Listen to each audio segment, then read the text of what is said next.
Hi friends, welcome to chef Swami's kitchen.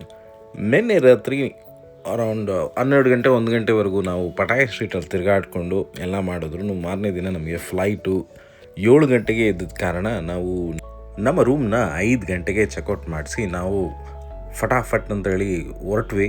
ಆದರೆ ಇಲ್ಲಿ ಬರೋಷ್ಟರಲ್ಲಿ 6 ಗಂಟೆ ಆಗೋಗಿತ್ತು.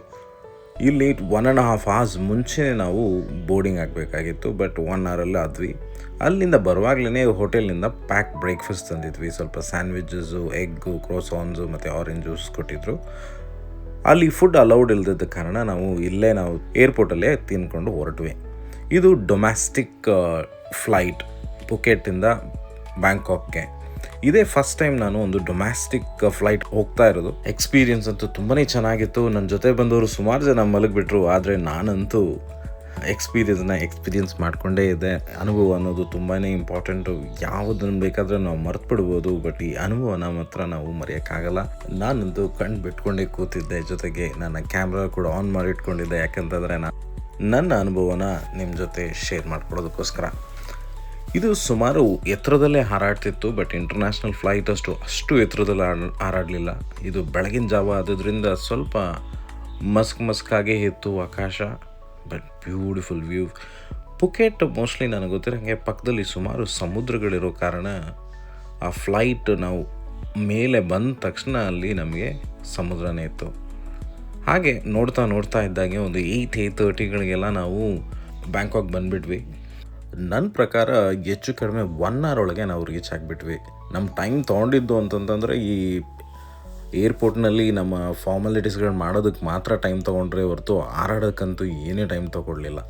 ಇದೇ ನಾವು ಬಂದಂಥ ಫ್ಲೈಟ್ ಏರ್ ಏಷ್ಯಾ. ಲ್ಯಾಂಡಿಂಗ್ ಅಂತೂ ಸುಮಾರು ದೂರದಲ್ಲೇ ಮಾಡಿಬಿಟ್ಟಿದ್ರು. ಅಲ್ಲಿಂದ ನಮ್ಮನ್ನು ಪಿಕಪ್ ಮಾಡೋದಕ್ಕೆ ಒಂದು ಬಸ್ ಬಂತು. ಬಸ್ಸಲ್ಲಿ ನಾವು ನಿಂತ್ಕೊಂಡು ಬಂದ್ವಿ.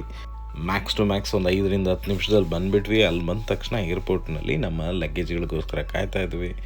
ಅದು ಕೂಡ ಇಮಿಡಿಯೇಟಾಗಿ ಬಂದುಬಿಡ್ತು. ಅದನ್ನೆಲ್ಲ ಸ್ಟ್ಯಾಕ್ ಮಾಡಿಕೊಂಡು ಫ್ಯಾಮ್ಲಿಯವ್ರನ್ನೆಲ್ಲ ಸೇರಿಕೊಂಡು ಒಂದು ಸೆಲ್ಫಿ ತೊಗೊಂಡು ಅಲ್ಲಿಂದ ನಾವು ಒಂದು ಕ್ಯಾಬ್ನ ಇಟ್ಕೊಂಡು ಬಂದ್ವಿ. ಈ ಕ್ಯಾಬು, ಈ ಫ್ಲೈಟು, ಇವುಗಳನ್ನೆಲ್ಲನೂ ನಾವು ಆಲ್ರೆಡಿ ನಮ್ಮ ಟ್ರಾವೆಲ್ ಮಂತ್ರ ಅನ್ನೋ ಒಂದು ಟ್ರಾವೆಲ್ ಏಜೆಂಟ್ ಕಡೆಯಿಂದನೇ ಮಾಡಿದ್ವಿ. ನಮ್ಮ ಫ್ಯಾಮ್ಲಿಗಳಿಗೆ ಎಕ್ಸ್ಕ್ಲೂಸಿವ್ ಆಗಿ. ನಾವು ಇಲ್ಲಿ ಬಂದ ತಕ್ಷಣ ಅವ್ರದ್ದು ಹೇಳಬೇಕು ಅಂತಂದರೆ ಎಲ್ಲನೂ ಪ್ರೀ ಪ್ಲ್ಯಾಂಡ್. ನಾವು ಎಷ್ಟು ಗಂಟೆಗೆ ಬರ್ತೀವಿ, ಎಷ್ಟು ಗಂಟೆಗೆ ಇದು ಮಾಡ್ತೀವಿ ಅಂತೇಳಿ. ನಾವು ಅಲ್ಲಿ ಬಂದ ತಕ್ಷಣವೇ ನಮಗೂ ಅಲ್ಲಿ ಒಬ್ಬ ಕ್ಯಾಬ್ ಡ್ರೈವರ್ ವೆಯ್ಟ್ ಮಾಡ್ತಾಯಿದ್ರು. ಕ್ಯಾಬ್ ಡ್ರೈವರ್ ವೆಯ್ಟ್ ಮಾಡಿದ ತಕ್ಷಣ ಅವರು ಸೀದಾ ನಮ್ಮನ್ನು ನಮ್ಮ ರೂಮ್ ಕಡೆ ಕರ್ಕೊಂಡು ಹೋಗೋಕ್ಕೆ ಶುರು ಮಾಡಿದ್ರು.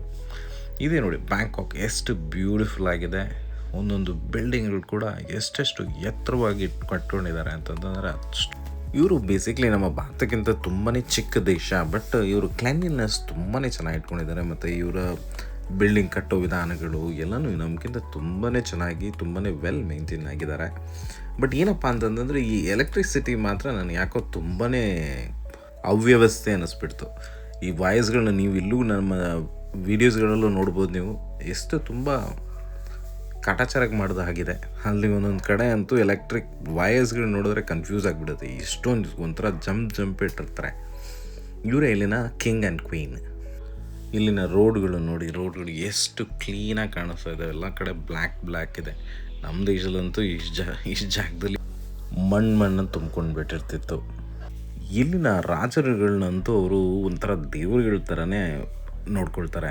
ಈ ಒಂದೊಂಥರ ಟೆಂಪಲ್ಸ್ಗಳಲ್ಲಿ ಹೋದರೂ ಕೂಡ ಆ ರಾಜರುಗಳ ಸ್ಟ್ಯಾಚ್ಯೂಸ್ಗಳಿರುತ್ತೆ. First king, second king.